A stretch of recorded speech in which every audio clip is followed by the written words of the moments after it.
ഇന്നലെ തെരഞ്ഞെടുപ്പ് കഴിഞ്ഞു. തെരഞ്ഞെടുപ്പ് കഴിയുമ്പോൾ ചിലരൊക്കെ വെളിച്ചത്ത് വരികയാണ്. അത് പാലക്കാട് തെരഞ്ഞെടുപ്പ് കഴിഞ്ഞപ്പോഴും നമ്മൾ കണ്ടിട്ടുണ്ട്. ഇവിടെ കൂടുതൽ ശക്തിയാർജിച്ച് അവർ പുറത്തേക്ക് വരികയാണ്.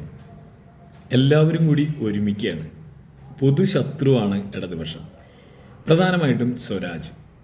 ആ ഒരു ഏറ്റുമുട്ടൽ, ആ ഒരു സ്വരാജിനോടുള്ള ഏറ്റുമുട്ടൽ, അതിൻ്റെ ചില കാഴ്ചകൾ നമുക്കൊന്ന് കാണാം.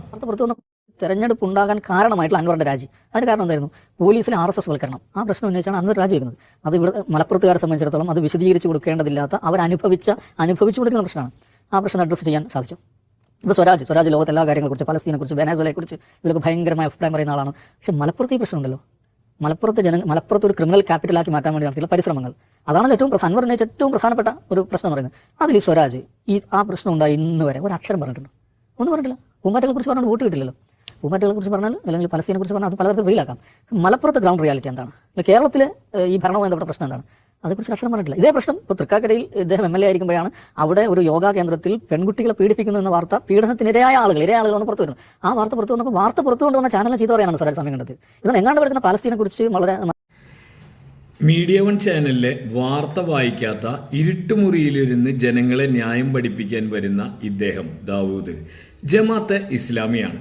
അതാരും തന്നെ ഇല്ല എന്ന് പറയില്ല. ജമാഅത്തെ ഇസ്ലാമിയുടെ നിലപാട് RSSനോട് പുറംതിരിഞ്ഞു നിൽക്കുക, RSS ഇല്ലാത്ത ഒരു ലോകമാണ് എന്നാണ് അവർ നമ്മളെ പറഞ്ഞു പഠിപ്പിക്കുന്നത്. എന്നാൽ ഒരു സത്യം നമുക്ക് കേൾക്കാം, കാണാം. മുസ്ലിം ലീഗും കുറ്റപ്പെടുന്നു. അഭിലാഷ്, ഇതിനകത്ത് ഇപ്പോൾ ഈ ജമാഅത്തെ ഇസ്ലാമിക്കാർ പറയുന്ന ഒരു പ്രശ്നം, ഇത് ഞങ്ങൾ മാത്രമല്ല ഈ ചർച്ചയ്ക്ക് പോയത്, അത് മറ്റു മുസ്ലിം സംഘടനകളും ഉണ്ടായിരുന്നു. ജമാഅത്തെ ഇസ്ലാമി RSS ചർച്ചയായിട്ട് നിങ്ങൾ അതിനെ കാണരുത് എന്ന് പറയുന്നു. പക്ഷേ ഈ മറ്റ് സംഘടനകൾ എന്ന് പറയുമ്പോൾ നമ്മുടെ കേരളത്തിൽ ഇത് നോക്കുമ്പോഴത്തേക്ക് മറ്റേത് സംഘടന ഇതിനകത്ത്? കേരളത്തിൽ പ്രവർത്തിക്കുന്ന സംഘടനകളിൽ ജമാഅത്തെ ഇസ്ലാമി മാത്രമേ ഉള്ളൂ. മറ്റത് ഒക്കെ പ്രധാനമായി ഉത്തരേന്ത്യ.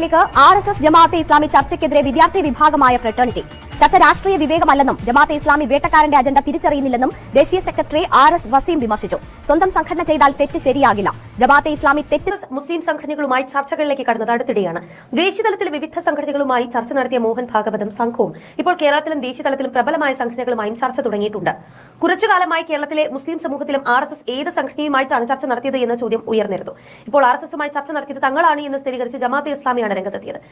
പിണറായി വിജയനെ നഖശികാന്തം എതിർക്കുന്ന ജമാഅത്തെ ഇസ്ലാമി RSS ബന്ധം ആരോപിച്ച് എതിർക്കുമ്പോൾ RSSന്റെ തറവാട്ടിൽ പോയി നേരിട്ട് പോയി ചർച്ച നടത്തുന്ന ജമാഅത്തെ ഇസ്ലാമിയാണ് ഇവിടെ അജണ്ട നിശ്ചയിക്കാൻ വരുന്നത്. അതിന് കൂടെ നിൽക്കുന്നത് ആരാണ്? RSS തന്നെയാണ്. RSSും ജമാഅത്തെ ഇസ്ലാമി രണ്ടല്ല എന്നുള്ളത് തെളിയിക്കാൻ വേണ്ടി പറഞ്ഞു എന്ന് മാത്രം. ഇനി നമുക്ക് കുറച്ച് അഭിപ്രായങ്ങൾ കൂടി കാണാം. ആ മെസ്സേജുകളിലുള്ള ഏറ്റവും പ്രധാനപ്പെട്ട സന്ദേശം കൂടി വായിച്ചെടുക്കേണ്ടതാണ്. നോക്കൂ, ശശികല ടീച്ചറിന്റെ ഈ തോൽവി എനിക്ക് ഇഷ്ടപ്പെട്ടു. രാജ്യത്തെ ചൊറിയാനും ഹിന്ദുവിനെ അപമാനിക്കാനും മാത്രമായി പാണ്ഡിത്യ ജാട കാണിക്കുന്ന ഇദ്ദേഹത്തെ പോലുള്ളവർ തോൽക്കുക തന്നെ വേണം. പറയുന്നത് ശശികല ടീച്ചറാ. ഇനി മറ്റൊരു മെസ്സേജ് വരുന്നു, മറ്റൊരു സംഘപരിവാർ അനുകൂലിയുടെ. ഈ സത്യാനന്തര കാലത്ത് മറിച്ചൊരു ഫലം ഉണ്ടാകുമെന്ന് നിഷ്കളങ്കരെ നിങ്ങൾ പ്രതീക്ഷിച്ചിരുന്നു എന്നാണ്. ഇതേ ഫീഡ് മറ്റൊരു കോൺഗ്രസിലേക്ക് പോയ സംഘപരിവാറുകാരൻ പങ്കുവച്ചിട്ടുണ്ട്. സത്യാനന്തര കാലത്ത് ഇതിൽ നിന്ന് മറിച്ചൊരു ജനവിധി നിങ്ങൾ പ്രതീക്ഷിച്ചിരുന്നുവോ നിഷ്കളങ്കരെ എന്നാണ്. അതായത് ഈ തെരഞ്ഞെടുപ്പിൽ സ്വരാജ് പറഞ്ഞ നിലപാടുകൾക്ക് കിട്ടിയ വോട്ടാണ് 66,000 വോട്ടുകൾ എന്ന് പറയുന്നത്. അതിലേതെങ്കിലും തരത്തിൽ ഒരു ഭരണവിരുദ്ധ വികാരം ആഴത്തിൽ അലയടിച്ചു എന്ന് ഞാൻ കരുതുന്നില്ല. ഒരാളെയും കൂടി കോട്ട് ചെയ്തിട്ട് പോവാം. അഡ്വക്കേറ്റ് കൃഷ്ണരാജ്. നമുക്കറിയാം, വഴിക്കടവ് പഞ്ചായത്തിൻ്റെ ഹൈക്കോടതിയിലെ സ്റ്റാൻഡിംഗ് കൗൺസിലാണ് അദ്ദേഹം. കേരളത്തിലെ മുസ്ലിംസിനെതിരെ ഏറ്റവും വൃത്തികെട്ട പ്രചണ്ഡമായ പ്രചാരണം നടത്തുന്ന അദ്ദേഹത്തെ കൊണ്ടുപോയിട്ട് അവിടെ സ്റ്റാൻഡിംഗ് കൗൺസിലായിട്ട് വെക്കണമെങ്കിൽ അവർ തമ്മിലുള്ള ഒരു അന്തർധാര എത്രത്തോളം സജീവമായിരുന്നു എന്ന് വേണം കരുതാൻ എന്നുള്ളതാണ്. അത് എന്തെങ്കിലും ആവട്ടെ, അത് അവരുടെ താല്പര്യം, അവരുടെ ഇഷ്ടം, അവർക്കറിയാം അവർക്ക് എന്താ ചെയ്യേണ്ടത് എന്നുള്ളത് നമ്മളതിൽ കൈകടത്തേണ്ടതില്ല. പക്ഷേ ഈ ഒരു തെരഞ്ഞെടുപ്പിലേക്ക് വരുന്നതിന് മുമ്പ് PV അൻവർ ആണല്ലോ ദാവൂദ് പറഞ്ഞ പോലെ വിഷയം. PV അൻവർ സംഘപരിവാർ വൽക്കരണത്തെക്കുറിച്ചാണോ പറഞ്ഞത്? അല്ല. മലപ്പുറത്ത് സ്വർണം കവർന്നു കൊണ്ടുവരുന്നവരെ പോലീസ് പിടിക്കുന്നതിനെ കുറിച്ചാണ് അദ്ദേഹത്തിൻ്റെ ആരോപണമായിരുന്നത്.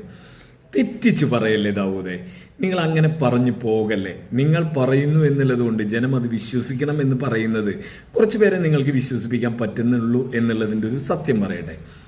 ഈ കഴിഞ്ഞ 7 മാസം മുമ്പ് നടന്ന രാഹുൽ ഗാന്ധി ഒഴിഞ്ഞ സീറ്റിലേക്ക് പ്രിയങ്ക വദ്ര വന്ന് മത്സരിക്കുകയും 66,000 വോട്ടിൻ്റെ ഭൂരിപക്ഷം ലഭിക്കുകയും ചെയ്തിട്ട് അതിനുശേഷം നടന്ന ഈ അന്തർനാടകങ്ങളുടെ പശ്ചാത്തലത്തിൽ ഒരു 60,000 വോട്ടിൻ്റെയെങ്കിലും ഭൂരിപക്ഷം വേണ്ടതാണ്.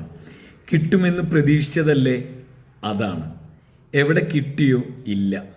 പാരമ്പര്യമായിട്ട് ജയിക്കുന്ന സീറ്റിൽ ജയിച്ചു എന്നുള്ളതാണ്. പാരമ്പര്യമായിട്ട് ജയിക്കുന്ന സീറ്റിൽ ജയിച്ചു എന്നുള്ളതാണ്.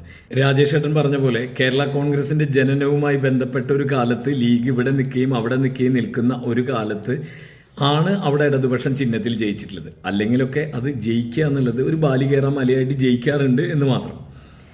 ഇത്രത്തോളം പറഞ്ഞത് മറ്റൊന്നിനുമല്ല, ചില സത്യങ്ങളാണ്.